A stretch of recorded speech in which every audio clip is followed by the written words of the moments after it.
السلام علیکم ورحمۃ اللہ. اذان دے دیں.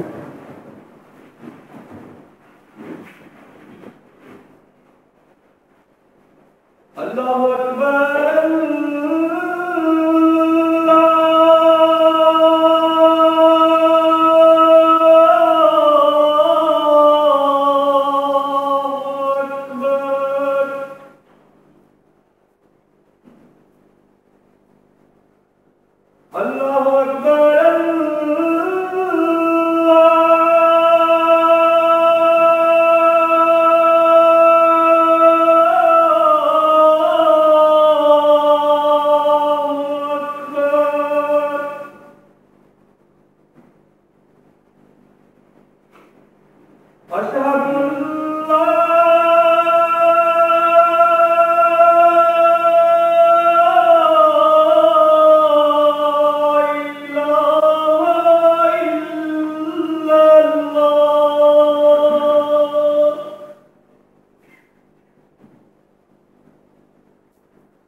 أشهد أن لا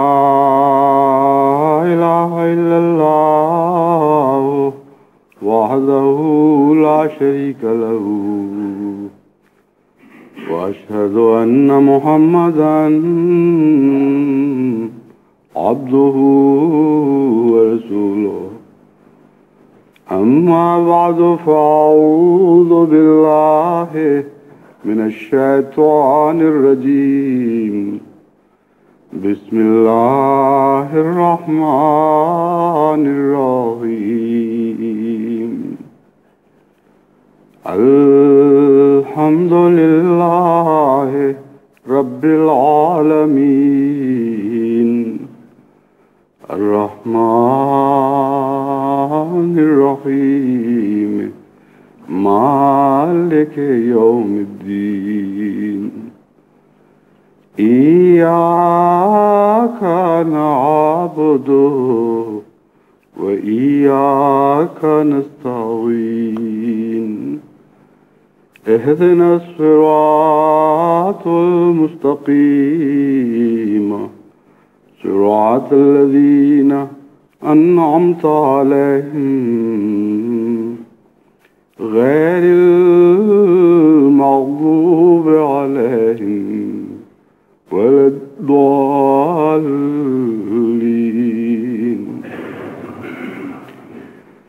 يا أيها الذين آمنوا اتقوا الله حق تقاته ولا تموتن إلا وأنتم مسلمون واعتصموا بحبل الله جميعا ولا تفرقوا واذكروا نعمة الله عليكم إذ كنتم أعداء فألف بين قلوبكم فأصبحتم بنعمته إخوانا وكنتم على شفا حفرة من النار فأنقذكم منها كذلك يبين الله لكم آياته لعلكم تعتدون. ولتكن منكم أمة يدعون إلى الخير ويأمرون بالمعروف وينهون عن المنكر وأولئك هم المفلحون. ولا تكونوا كالذين تفرقوا واختلفوا من بعد ما جاءهم البينات وأولئك لهم عذاب عظيم. يوم تبيض وجوه وتسود وجوه فأما الذين اسودت وجوههم أكفرتم بعد إيمانكم فذوقوا العذاب بما كنتم تكفرون. وأما الذين ابيضت وجوههم ففي رحمة الله هم فيها خالدون. آج 26 مئی کا دن ہے اور یہ دن حضرت اقدس مسیح موعود علیہ الصلوۃ والسلام کے وصال کا دن ہے. یوں تو انبیاء کی پیدائش کے دن اور وفات کے دن جہاں تک مذہبی تاریخ کا تعلق ہے ان کی قوموں نے نہیں منائے، یعنی اس مستند تاریخ کا جہاں تک تعلق ہے جو قرآن کریم میں ملتی ہے اور جو صحف مقدسہ گزشتہ میں ملتی ہے. جہاں تک روایات کا تعلق ہے اور بعد میں جاری ہونے والی عادات کا تعلق ہے،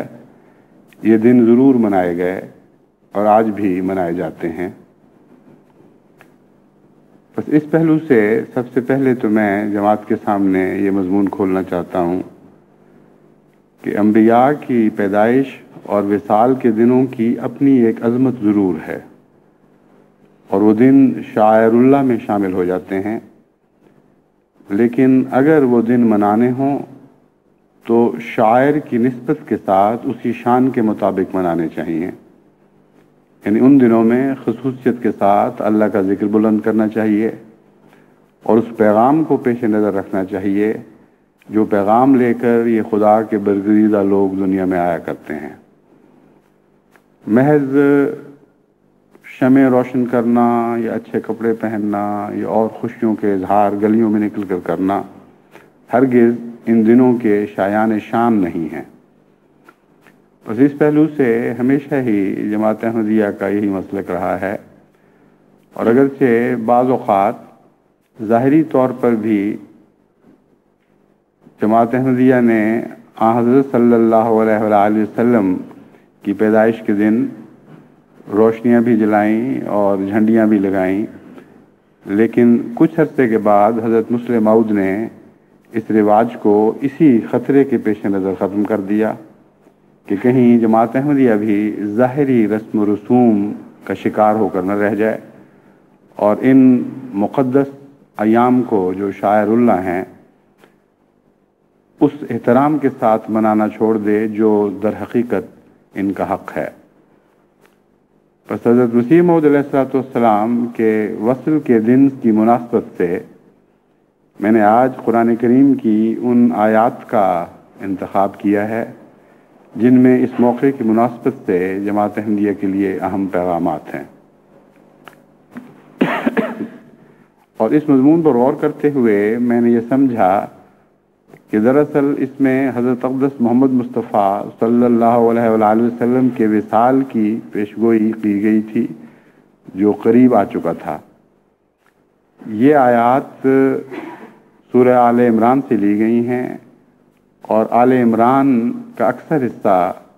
حضور صلی اللہ علیہ وآلہ وسلم کی آخری عمر میں نازل ہوا ہے، اور بعض آیات تو آپ کے وصال سے کچھ دن پہلے نازل ہوئیں۔ بس معلوم ہوتا ہے کہ ان آیات کا تعلق حضرت صلی اللہ علیہ وآلہ وسلم کے وصال کے قرب سے تھا، اور اسی نسبت سے بعض اہم نصائح مسلمانوں کو کی گئیں۔ بس حضرت مسیح موعود علیہ السلام کے وصل کے دن بھی میں نے یہی مناسب سمجھا کہ انہی آیات کی زبان میں آپ کے سامنے خدا تعالیٰ کا منشا رکھوں۔ اللہ تعالیٰ فرماتا ہے یا ایھا الذین آمنوا اتقوا اللہ حق تقاتہ ولا تموتن الا وانتم مسلمون، کہ اے وہ لوگو جو ایمان لائے ہو اللہ کا تقوی اختیار کرو، ایسا تقوی جیسا کہ تقوی کا حق ہے، ولا تموتن الا وانتم مسلمون،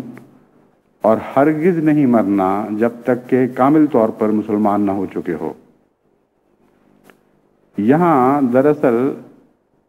حق تقاتہ ہی سے حضرت صلی اللہ علیہ وآلہ وسلم کے تقوی کی طرف اشارہ تھا،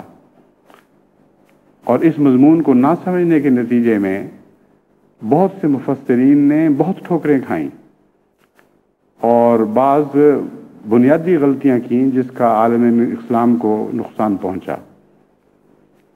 ایک طرف وہ اس آیت کو پڑھتے تھے کہ اے لوگو جو ایمان لائے ہو اللہ کا تقوی ایسا اختیار کرو جیسا کہ تقوی کا حق ہے، دوسری طرف اس آیت کو پڑھتے تھے کہ واتقوا اللہ ما استطعتم، کہ اللہ کا تقوی اختیار کرو جہاں تک توفیق ہے۔ چنانچہ انہوں نے اس مضمون کو نہ سمجھ کر کہ پہلی آیت میں کس کے تقوی کا ذکر ہو رہا ہے، یہ سمجھ لیا کہ بعد میں خدا نے آسانی پیدا کر دی اور مستطاعتوں والی آیت نے حق تقاتہ ہی والی آیت کو منسوخ کر دیا۔ چنانچہ بڑے بڑے اعلیٰ پائے کے مفسرین بھی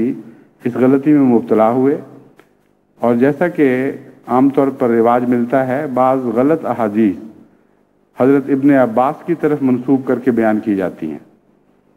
تو ایک روایت حضرت ابن عباس کی طرف بھی منسوب ہے کہ آپ نے فرمایا کہ مستطاعتوں والی آیت نے حق تقاتہ ہی والی آیت کو منسوخ کر دیا،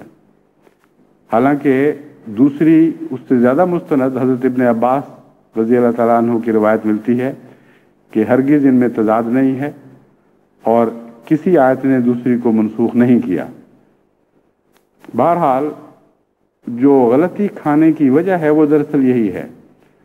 کہ اس مضمون کو نہیں سمجھ سکے کہ یہاں حق تقاتہ ہی سے حضرت اقدس محمد مصطفیٰ صلی اللہ علیہ وآلہ وسلم کی مثال پیش کی جا رہی ہے، اور چونکہ آپ کی وفات کا وقت قریب تھا اور آپ ہی وہ کامل مسلم تھے جو وفات پانے والے تھے، اس لیے اس عظیم واقعہ کی طرف اشارہ کرتے ہوئے مسلمانوں کو ان کی ذمہ داری کا احساس دلایا گیا کہ اس رہنما کے تم متبع ہونے کا دعویٰ کرتے ہو جس نے خدا کے تقوی کا حق ادا کر دیا اور جس کی وفات کامل اسلام پر ہوگی، بس تمہیں بھی چاہیے کہ تم اس کی پیروی کی کوشش کرو۔ بس دوسری آیت میں مستطاعتم سے مراد یہ ہے کہ حضرت محمد مصطفیٰ صلی اللہ علیہ وآلہ وسلم نے جس طرح تقوی کا کامل حق ادا کیا اس طرح تم وہ حق ادا کرنے کی کوشش کرو جہاں تک توفیق ہے۔ بس ایک آیت دوسری پر روشنی ڈال رہی ہے، نہ کہ متضاد ہے، اور مراد یہ ہے کہ تم لوگوں کی استطاعتیں مختلف ہیں۔ حق تقاتے ہی اصل مضمون ہے،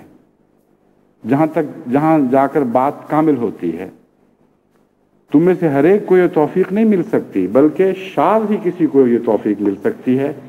کہ حضرت صلی اللہ علیہ وآلہ وسلم کی طرح تقوی کا حق ادا کر سکو۔ بس تم پر یہ فرض ضرور ہے کہ یہ حق ادا کرنے کی کوشش کرتے رہو، اور اس حالت میں جو بھی مرے گا وہ اس آیت کے دوسرے حصے کو بھی پورا کرنے والا ہوگا کہ لا تموتن الا وانتم مسلمون، کیونکہ مسلمون کا ایک معنی تو المسلمون ہے، یعنی کامل طور پر مسلمان، اور ایک معنی ہے اطاعت اور فرمانبرداری کی حالت میں جان دینے والے۔ بس مراد یہ ہے کہ اگر تم حضور اکرم صلی اللہ علیہ وآلہ وسلم یعنی محمد مصطفیٰ صلی اللہ علیہ وآلہ وسلم کے تقوی کو نمونہ بناتے ہوئے ہمیشہ اس تقوی کو حاصل کرنے کی کوشش کرتے رہو گے، تو ایسی صورت میں جس حالت میں بھی تم جان دو گے وہی حالت تمہاری مسلم کی حالت ہوگی، اور تم خدا کے مطیع اور فرمانبردار بندوں میں شمار ہوگے۔ اب جہاں تک وفات کے مضمون کا تعلق ہے، اس کے بعد لازماً ایسے خطرات قوموں کو درپیش آتے ہیں جس میں افتراق اور پھوٹ پڑنے کی ابتلا سامنے آئیں اور نفاق پیدا ہوں، اور قومیں جو ایک ہاتھ پر اکٹھی ہوئی ہیں پھر منتشر ہونے لگیں۔ ہر بڑے رہنما کے وصال کے بعد ہر قوم کو یہ خطرات لاحق ہوا کرتے ہیں، اور مذہبی دنیا میں خصوصیت کے ساتھ انبیاء کے گزرنے کے بعد قوموں پر بڑے ابتلا آیا کرتے ہیں، کیونکہ اس شان کا رہنما پھر دوسرا دکھائی نہیں دیتا۔ فوراً بعد اتنا بڑا خلا دکھائی دیتا ہے کہ قومیں جس طرح کوئی بعض شہر یا ملک زلزلوں کے شکار ہو جایا کرتے ہیں، اس طرح روحانی طور پر قوموں پر ایک زلزلہ آ جاتا ہے۔ تو اس کے مان بعد ایسی ہی نصیحت ہونی چاہیے تھی کہ حضرت اقدس محمد مصطفیٰ صلی اللہ علیہ وسلم کے وصال کے بعد تم لوگ افتراق کا شکار نہ ہو جانا، بلکہ مضبوطی سے خدا کی رسی کو تھام لینا۔ بس ایسا ہی کیا گیا، اور ان آیات میں اس مضمون کے بعد یہی مضمون باندھا گیا۔ فرمایا واعتصموا بحبل اللہ جمیعا ولا تفرقوا۔ دنیا کا سب سے بڑا متقی جو تقوی میں درجہ کمال کو پہنچنے والا تھا، وہ کامل اسلام کی حالت میں خدا کے حضور حاضر ہونے والا ہے۔ تم اگر افتراق سے بچنا چاہتے ہو، اگر چاہتے ہو کہ اس کے وصال کے بعد وہ بلائیں تمہیں گھیر نہ لیں جو عموماً ایسے حالات میں قوموں کو گھیر لیا کرتی ہیں، تو ایک ہی علاج ہے کہ ویسا تقوی کے رنگ اختیار کرنے کی کوشش کرو، اور اس کے بعد اس کے نظام کی رسی کو اور وہ قدرت ثانیہ جو اس کے بعد ظاہر ہونے والی ہے اس کی رسی کو مضبوطی سے پکڑ لو۔ تقوی کا بھی یہی طریق ہے، تقوی اختیار کرنے کا بھی یہی رنگ ہے، اور اختلاف سے بچنے کا بھی یہی گر ہے۔ بس فرمایا اللہ کی رسی کو مضبوطی سے تھام لو، ولا تفرقوا، اور ہرگز افتراق نہ کرو۔ واذکروا نعمت اللہ علیکم اذ کنتم اعداء فالف بین قلوبکم۔ اس نعمت کے ذکر کا وقت اس وقت آتا ہے جب وہ نعمت ہاتھ سے جا رہی ہوتی ہے۔ بس نعمت سے مراد نبوت ہے، اور حبل اللہ سے مراد نبوت بھی ہے، کیونکہ اول حبل اللہ وہی ہوتی ہے، لیکن اس مناسبت سے اس مضمون کے تسلسل میں یہاں خلافت مراد ہے۔ فرمایا اس نعمت کو یاد کرو، یعنی محمد مصطفیٰ صلی اللہ علیہ وآلہ وسلم جو نبوت لے کر آئے اور آپ خود بذات خود ایک مجسم نعمت تھے. اذ کنتم آدان فالف بین قلوبکم، کہ جب تم لوگ شدید دشمنیوں میں مبتلا تھے، ایک دوسرے کے ساتھ سخت عناد رکھتے تھے اور بھائی بھائی سے بٹا ہوا تھا، اس وقت اس خدا کی نعمت نے تمہیں ایک ہاتھ پر اکٹھا کر دیا. بس آن حضرت صلی اللہ علیہ وآلہ وسلم کی زندگی میں کسی اختلاف کا خطرہ نہیں تھا، نہ حضور اکرم صلی اللہ علیہ وآلہ وسلم کی زندگی میں کوئی اختلاف دکھائی دیتا ہے. یہاں مفسرین نے ایک اور ٹھوکر کھائی ہے، اور جیسا کہ عادت پڑ چکی ہے اکثر مفسرین کو، وہ فوراً آیت کی شان نزول ڈھونڈتے ہیں، اور شان نزول اگر نہ ملے تو بعض بنانے والے وضعی شان نزول بنا دیا کرتے ہیں. چنانچہ وہ فتنہ جو آج کل دنیا میں پھیلا ہوا ہے سلمان رشدی کے نام پر، وہ اسی قسم کی مصنوعی شان نزول کے نتیجے میں پھیلا ہوا ہے. یعنی آیت کا انطباق اور حالات پر ہو رہا ہے، اور مستقل نوعیت کی آیت ہے، اس کو ایک وقت فرضی واقعہ کے ساتھ باندھ کر وہ ایک نہایت ہی فتنے کا مضمون پیدا کر دیا گیا. بس یہاں بھی مفسرین عموماً ایک ایسی روایت کو قبول کرتے ہوئے نظر آتے ہیں جس سے پتہ چلتا ہے کہ حضرت رسول اکرم صلی اللہ علیہ وآلہ وسلم کے غلام، انصار اور مہاجر سب اکٹھے بیٹھے ہوئے بڑی محبت سے ایک دوسرے سے پیار کی باتیں کر رہے تھے، ایمان کے تذکرے ہو رہے تھے، خدا کا ذکر چل رہا تھا، کہ ایک یہودی وہاں پہنچا اور اس کو شدید تکلیف ہوئی. چنانچہ اس نے زمانہ جاہلیت کے وہ اشعار پڑھنے شروع کر دیے جن کے نتیجے میں اوس اور خزرج قبائل کی پرانی دشمنیاں بیدار ہو گئیں اور وہ ایک دوسرے سے لڑنے مرنے پر تیار ہو گئے. یعنی ایسے نازک ایمان تھا ان کا، ایسی عارضی محبت تھی نعوذ باللہ من ذالک، کہ وہ خدا کے ذکر میں مگن اور مدہوش اور خدا کے پیار کی باتیں کرنے والے، اور حضرت اقدس محمد مصطفیٰ صلی اللہ علیہ وآلہ وسلم کے عہد بیت میں ایک جان ہوئے بیٹھے تھے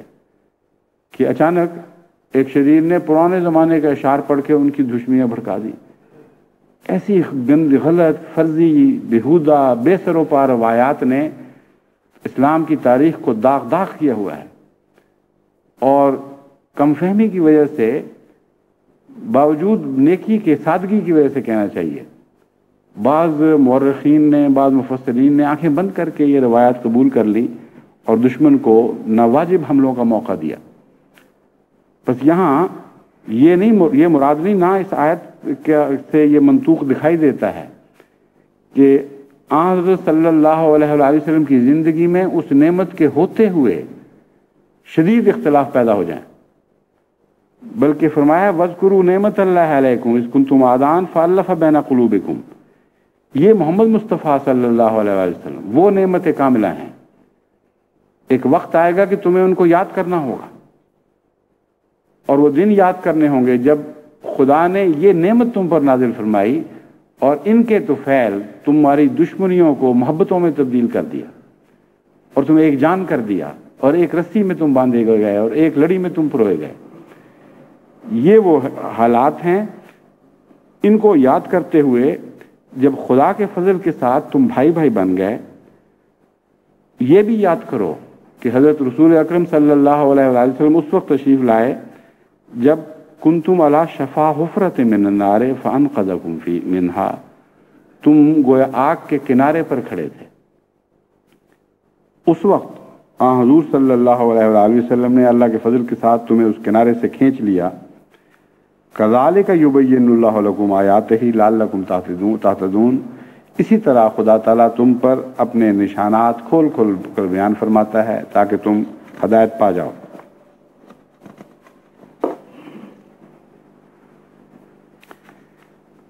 بس یہاں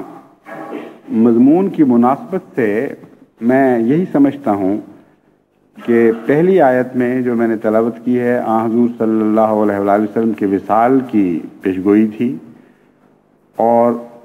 ایک انسان جو کامل وصال حاصل کر سکتا ہے، جس کا آخری سانس رہتی دنیا کے لیے ہمیش کے لیے ایک کامل نمونہ بن سکتا ہے، اس رنگ میں اس وصال کا ذکر کیا. جو اتنا کامل تھا کہ مفسرین نے دھوکہ کھا لیا کہ یہ تو ہو ہی نہیں سکتا، کوئی شخص تقوی کا حق ادا ہی نہیں کر سکتا، اس لیے یہ آیت منسوخ ہونی چاہیے۔ اور ایک دوسری آیت سے جس میں مستطاعتوں کا ذکر تھا، اس کو منسوخ بھی سمجھ لیا۔ حالانکہ اگر حضور صلی اللہ علیہ وآلہ وسلم پر نظر جاتی تو وہ ان کو یہ یقین ہو جاتا اور اطمینان ہو جاتا کہ ہاں ایک شخص ایسا ضرور تھا جو حق تقاتے ہی کے مطابق تقوی کا کامل حق ادا کر چکا تھا۔ بہرحال اس وصال کے بعد جو فتنے پیدا ہونے چاہیے، عقل جن کو تسلیم کرتی ہے کہ ایسا ہونا چاہیے، دنیا کی تاریخ بتاتی ہے، ہر رہنما کے بعد افتراق ہوا کرتا ہے، اسی افتراق کا ذکر ہے۔ اور پھر نصیحت کی گئی ہے کہ اس افتراق کا علاج یہ ہے کہ اس عظیم نعمت کو یاد کرنا جس کے ہاتھ پر تم اکٹھے ہوئے تھے، جس نے تمہیں ہر قسم کی ہلاکت سے بچا لیا تھا، اور اس کی یاد تمہیں ایک ہاتھ پر اکٹھا کرنے پر مجبور کر دے۔ چنانچہ اختلاف کے وقت دراصل انبیاء کی محبت ہی ہوتی ہے جو اختلاف پر غالب آیا کرتی ہے، اور اس کی محبت کے نتیجے میں جو تقوی پیدا ہوتا ہے اس کی وجہ سے انسان فتنوں سے بچ جاتا ہے۔ چنانچہ حضرت ابوبکر صدیق رضی اللہ تعالیٰ عنہ کے ہاتھ پر اکٹھا ہونے میں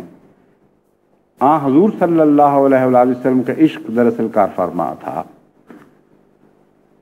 اتنا گہرا صدمہ تھا حضور صلی اللہ علیہ وسلم کے وصال کا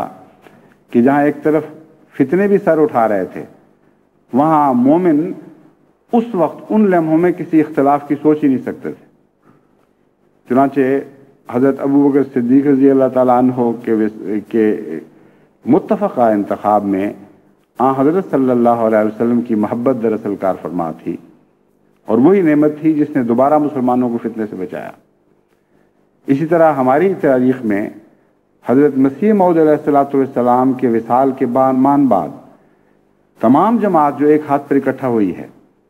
اس میں بھی حضرت مسیح موعود علیہ السلام کی محبت کار فرما تھی، اور وہی نعمت تھی جو دوبارہ مسلمانوں کی حفاظت اور مومنوں کو فتنے سے بچانے کے لیے کام آئی۔ ورنہ فتنے کی جڑیں پہلے لگ چکی ہوئی ہوتی ہیں۔ بعض لوگ اختلاف کی تیاریاں پہلے ہی کر چکے ہوتے ہیں۔ چنانچہ حضور صلی اللہ علیہ وآلہ وسلم کے وصال کے بعد خلافت ثانیہ کے دور میں ہی معلوم ہوتا ہے وہ فتنے دوبارہ جاگنے شروع ہو گئے تھے، اور مورخین جو مجموعی طور پر حضرت صلی اللہ علیہ وسلم کے عہد اور بعد کے حالات کو دیکھتے ہیں، وہ ایک تسلسل کے ساتھ بات بیان کرتے ہیں کہ کس طرح عربوں کی پرانی دشمنیاں اور قبائل کی ایک دوسرے کے ساتھ رقابتیں پہلے ہی سے بعض دلوں میں جڑ کر چکی تھیں، اور وہ منتظر تھے کہ کب ان کو موقع ہاتھ آئے تو ان چیزوں کو کام ہاتھ میں لے کر اچھال کر دوبارہ زندہ کر کے پھر ہم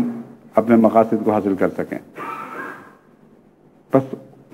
بعد رسول اکرم صلی اللہ علیہ وسلم کے بعد یا دیگر انبیاء کی وفات کے بعد گزرے ہوئے نبی کی محبت دوبارہ قوم پر احسان کرتی ہے، اور وہی نعمت ہے جو ان کو دوبارہ فتنوں سے بچانے کا موجب بنا کرتی ہے۔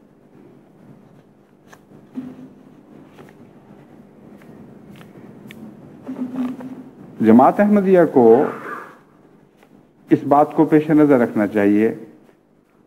کہ جس اتفاق پر زور دیا گیا ہے، یہ اتفاق دراصل ایمان کی نشانی ہے اور حبل اللہ سے چمٹے رہنے کی ایک ظاہری علامت ہے۔ ورنہ ہر شخص یہ کہہ سکتا ہے کہ میں نے خدا کی رسی کو مضبوطی سے پکڑا ہوا ہے اور میں اس سے جدا نہیں ہوتا۔ اگر ہر شخص اپنے اس دعویٰ میں سچا ہو تو ایسی جماعت میں کوئی اختلاف نہیں ہو سکتا، ناممکن ہے۔ جہاں حبل اللہ پر ہاتھ کمزور ہو جائے اور گرفت ڈھیلی پڑ جائے، وہیں سے انسان سرکنا شروع ہو جاتا ہے اور پھر اختلاف کی راہیں پیدا ہو جاتی ہیں۔ بس حضرت صلی اللہ علیہ وآلہ وسلم کے بعد مجھے کامل یقین ہے کہ خلافت راشدہ ہی حبل اللہ تھی، اور اس حبل اللہ کے ساتھ تعلق میں جب بدقسمتی سے بعض لوگوں نے کمزوری دکھائی تو سب فتنے پیدا ہوئے۔ اور حضرت مسیح موعود علیہ السلام کے وصال کے دن سب سے اہم نصیحت جو جماعت کو کی جا سکتی ہے وہ وہی ہے جو قرآن کریم نے حضرت رسول اکرم صلی اللہ علیہ وآلہ وسلم کے وصال کے تعلق میں مومنین کو کی تھی. آپ لوگ مضبوطی کے ساتھ خلافت کی رسی کو پکڑ لیں اور کسی قیمت پر اس رسی سے الگ نہ ہوں. اختلاف تو ضرور پیدا ہوا کرتے ہیں قوموں کے درمیان، ایک گھر میں اختلاف ہو جایا کرتے ہیں، لیکن گھروں کے اختلاف بھی تبھی دور ہوا کرتے ہیں اگر گھر کے معزز اور بڑے ایسے شخص کے ساتھ ہر فرد بشر کا ہر گھر کے یعنی گھر کے ہر شخص کا تعلق ہو جو اس گھر میں گھر کے طور پر ایک خاندان کے طور پر بستا ہے. مثلا اگر ایک دادا ہے بڑی عمر کا اور اس کے سب بچے بھی اس گھر میں رہ رہے ہیں، جس طرح بعض دفعہ اجتماعی خاندانوں میں ملتا ہے کہ سب لوگ اکٹھے رہتے ہیں، اگر اس دادا کی عظمت دلوں میں قائم ہے، اس کا رعب دلوں میں قائم ہے، اس کی محبت دلوں میں قائم ہے، تو بھائیوں کے لاکھ اختلاف ہوں اس کے باوجود وہ خاندان اکٹھا رہا کرتا ہے. بعض دفعہ بعض خواتین خاندان کو اکٹھا رکھتی ہیں. ایک باپ کی وفات کے بعد یا دادا کی وفات کے بعد جو گھر کی بڑی خاتون ہے، اگر اس کے اندر سلیقہ اور شعور ہو اور سعادت ہو تو اس کے نتیجے میں اولاد میں بھی وہی سلیقہ اور شعور اور سعادت پیدا ہو جاتے ہیں، اور اس خاتون کی ایسی عظمت دلوں پہ قائم رہتی ہے کہ ان کے ہوتے ہوئے بھائی آپس میں یا بہن بھائی آپس میں اختلاف کر ہی نہیں سکتے. ابھی جرمنی کے دورے کے وقت ایک وہاں سکھ دوست ہیں جو بہت ہی جماعت سے محبت رکھتے ہیں، اور حقیقت ہے کہ یوں لگتا ہے جیسے عاشقانہ تعلق ہے. ایک دفعہ ایک احمدی دوست نے ان کی موجودگی میں مجھے فون کیا تو ایک دم انہوں نے اٹھ کر کہا کہ تم بیٹھے ہوئے فون کر رہے ہو، میں نے تو آج تک ان کو بیٹھ کے فون نہیں کیا، تم کھڑے ہو جاؤ فوراً. اب وہ ہم تو ایسی رسموں کے قائل نہیں ہیں، لیکن میں ان کی محبت کا اظہار بتانا چاہتا ہوں. بے اختیار انہوں نے اتنے جذبے سے کہا کہ وہ بیچارہ بھی فوراً ڈر کے مارے کھڑا ہو گیا کہ ان پر برا اثر نہ پڑے. تو یہ ان کے عشق کا حال ہے. انہوں نے اصرار کیا کہ آپ ہمارے گھر ضرور آئیں. وہ ایک بڑا خاندان ہے اور اس خاندان کے متعلق مجھے علم ہے ان کے ذریعے بھی دوسرے ذریعے سے بھی کہ وہ آپس میں اکٹھے ہیں اور بہت ہی محبت کا تعلق ہے. میں گھر گیا تو وہاں مجھے پتہ چلا کہ اصل وجہ کیا ہے. ان کی والدہ زندہ ہیں، نہایت نیک فطرت خاتون ہیں، اور جس طرح آپ کے تصور میں ہمارے معاشرے میں پرانے زمانے کی بزرگ خواتین آ سکتی ہیں ویسی ہیں وہ. اور سارے بچوں کا ان سے ایسا احترام اور محبت کا تعلق ہے کہ کوئی اختلاف بھی ہو ان کے ایک لفظ پر ختم ہو جاتا ہے. چنانچہ انہوں نے وہیں ہنستے ہوئے مجھے واقعہ سنایا کہ ان کی جائیداد تھی، ان کی کمائی کی چیز تھی. کسی بھائی نے فون پر کہا اپنی والدہ کو کہ وہ میں نے لینی ہے. انہوں نے کہا ہاں جی ہو گئی لے لو. کہتے میں منہ سے نکالنے لگا تھا منہ کہ یہ کیا بات، تو فوراً میں نے کہا نہیں آپ نے کہہ دیا تو ہو گئی. جو آپ کہیں وہ اسی وقت ہو جاتا ہے. تو ایک خاندان میں اگر ایسی مثال ملتی ہے تو وہ روحانی خاندان جس کو خدا تعالیٰ فرماتا ہے کہ نبوت کی نعمت سے تم اخوہ بن گئے، اس سے بہتر مثال کیوں نہ پائی جائے. اور امر واقعہ یہ ہے کہ آن حضرت صلی اللہ علیہ وآلہ وسلم کے بعض فیصلے فقہی نہیں ہوا کرتے تھے، بلکہ خاندان کے ایک سربراہ کی طرح ایسے فیصلے ہوا کرتے تھے جن کے متعلق آپ جانتے تھے کہ ہر شخص لازماً محبت سے قبول کرے گا. اب آج کل کی دنیا میں اگر فقہی جھگڑے شروع ہو جائیں ماں اور بیٹوں اور باپ کے درمیان، تو کوئی قاضی نہیں ہے جو بیٹے کی جائیداد کو کلیتاً باپ کے سپرد کر دے اور بیٹے کو کہے تمہارا کوئی حق ہی نہیں ہے. مگر آن حضرت صلی اللہ علیہ وآلہ وسلم کے زمانے میں آپ کے ایک صحابی کے بیٹے نے آپ سے شکایت کی کہ میرا باپ مجھ سے یہ کرتا ہے اور یہ کرتا ہے اور میرا پورا حق ادا نہیں کرتا. جب حضور صلی اللہ علیہ وسلم نے باپ کی طرف دیکھا، وہ خاموش کھڑے تھے، کوئی ایک لفظ بھی نہیں بول رہے تھے۔ آپ نے کہا بتاؤ تم تو کچھ بولو، کیا بات ہے؟ اس پر انہوں نے عربی کے بعض اشعار پڑھے جن کا مطلب یہ تھا کہ یہ چھوٹا تھا، اس کو چلنا نہیں آتا تھا، میں نے پیار اور محبت سے اس کو چلنا سکھایا، میں اس کی ٹانگیں بنا، اس کو ہاتھوں سے کام نہیں لینا آتا تھا، لقمے منہ میں ڈالا کرتا تھا اور اس کے ہاتھ میں بن گیا، اس کو بولنا نہیں آتا تھا، میں اس کی زبان ہوا اور پھر اس کو میں نے بولنا سکھایا۔ اسی طرح وہ اشعار مضمون کو آگے بڑھاتے رہے، اور اس کے بعد اس نے کہا کہ اب یہ جب طاقتور ہو چکا ہے، اس کو چلنا آ گیا، اس کو ہاتھوں کا استعمال آ گیا، اس کو تیر چلانے میں نے سکھا دیے، تو اب میں ہی اس کا نشانہ بن رہا ہوں۔ حضور فرط جذبات سے مغلوب ہو گئے اور اس بیٹے کو گریبان سے پکڑا اور کہا جا تو اور تیرا جو کچھ ہے وہ سارا تیرے باپ کا ہے۔ اور اس بیٹے نے ایک لفظ احتجاج کا بلند کیے بغیر فوراً اس فیصلے کو قبول کر لیا۔ اب ظاہر بات ہے یہ کوئی فقہی فیصلہ نہیں ہے، یہ محبت اور عشق کا فیصلہ ہے جو حضرت صلی اللہ علیہ وسلم جانتے تھے کہ ان دونوں باپ بیٹا کو آپ سے ہے۔ اور اس فیصلے کے بعد یہ جھگڑا نہیں تھا کہ انصاف کیا کہتا ہے اور فلاں بات کیا کہتی ہے، کس کی کمائی تھی اور کس کی نہیں تھی، ورنہ آج کل کے خاندانی جھگڑوں میں تو یہی چل رہا ہے کہ میرے باپ نے نہیں کمایا تھا، میں نے کمایا تھا، باپ کہتا ہے کہ میری کمائی میں سے اس کو میں نے خاص طور پر دیا تھا جو امانت ہے اور باقی بھائیوں کو یہ دے نہیں رہا۔ اس قسم کے روز جھگڑے چلتے رہتے ہیں۔ لیکن خلافت کا مضمون ایک ایسا ہے جو حضرت صلی اللہ علیہ وسلم کی غلامی اور آپ کی برکت سے ان سب جھگڑوں کو طے کر سکتا ہے، اگر وہی تعلق خلافت سے قائم ہو جو تعلق نبوت سکھاتی ہے اور عطا کرتی ہے۔ خلافت نہ سکھاتی ہے نہ عطا کرتی ہے، نبوت کا فیض پاتی ہے، اور وہی فیض ساری جماعت میں عام ہو جاتا ہے۔ میرا یہ تجربہ ہے کہ بہت سے لوگ مجھے خط لکھتے ہیں کہ جناب ہم تو آپ کے ایسے عاشق و فدائی ہیں کہ جو آپ کہیں، اب ہم کہیں کہ ہماری ساری جائیداد کسی کی ہو جائے تو ہم وہ کر دیں گے، اور جب ان کا اقتدائی جھگڑا چل پڑے اور میں فیصلہ کروں تو کہتے ہیں اچھا یہ انصاف ہے؟ اس گدی پہ آپ بیٹھے ہوئے ہیں، کہتے ہیں انصاف کرو اور خود انصاف نہیں آتا،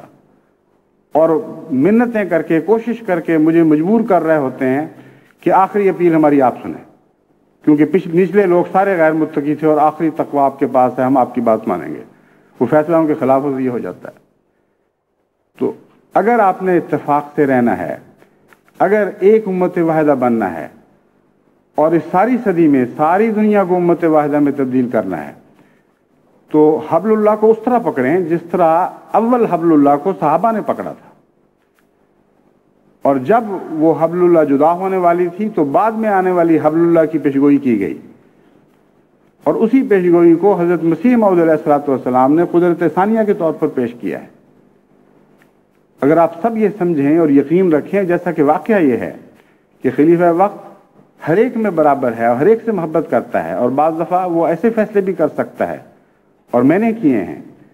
جن میں انصاف کے جھگڑوں سے بالا ہو کر محبت کے مضمون کو پیش نظر رکھتے ہوئے، اپنائیت کے مضمون کو پیش نظر رکھتے ہوئے، بعضوں پر بلند توقعات رکھتے ہوئے کہ وہ اس وقت قربانی کریں گے، ایسے فیصلے کرتا ہوں کہ جن کے متعلق میں جانتا ہوں کہ اس کے بغیر حل ممکن نہیں ہے، اور وہ انصاف کا فیصلہ اس قسم کا نہیں جو قضائی فیصلہ ہے، ہرگز نہیں۔ ہاں جب قضائی فیصلوں کا وقت آتا ہے تو پھر یہ مضمون الگ ہو جاتا ہے، اس وقت میں خالصتاً قضائی فیصلے کرتا ہوں۔ لیکن وہ لوگ جو قضائی فیصلوں میں بھی ناانصافی کے الزام لگاتے ہیں، وہ دوسرے فیصلے سننے کے مجاز ہی نہیں ہو سکتے، وہ تو برداشت ہی نہیں کر سکتے کوئی ایسا فیصلہ جس میں خاندان کے سربراہ کے طور پر